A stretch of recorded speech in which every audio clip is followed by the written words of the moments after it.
अरे बच्चा ये तो कजरवा है।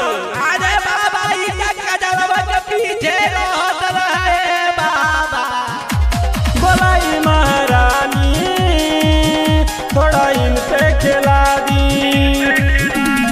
पिपर पे रोजा हो रहे हरदम इनके पे खाली गड़ावे न जाओ।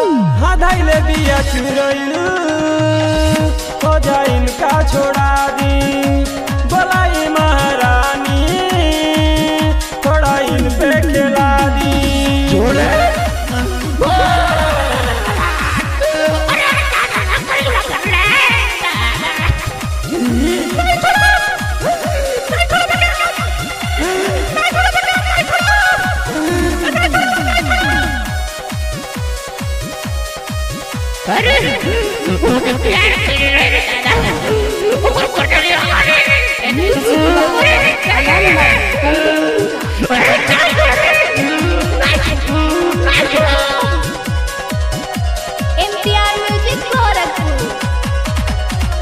जल्दी बोलाई देवी इनका हो माथे कब से लगा ले दिया इनका हो साथे।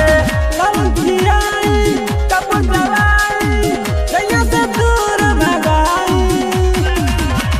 हादाई ले दिया चुरैलू हो जा इनका छोड़ा दी। हादाई ले दिया चुरैलू हो जा इनका छोड़ा दी। हादाई ले दिया चुरैलू हो जा इनका छोड़ा दी।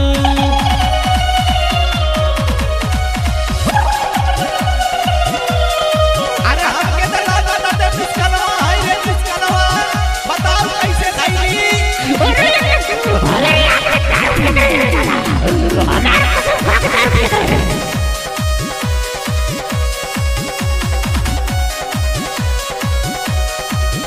म्यूजिक बाय अयान बाबू पंडितपुरा।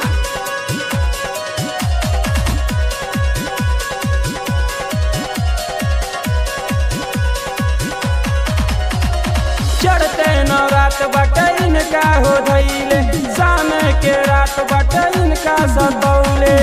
खपा जला दी धुआं देखा दी दैया से दूर भगा दी। हादाई ले दिया चुरैलू हो जा इनका छोड़ा दी। हादाई ले दिया चुरैलू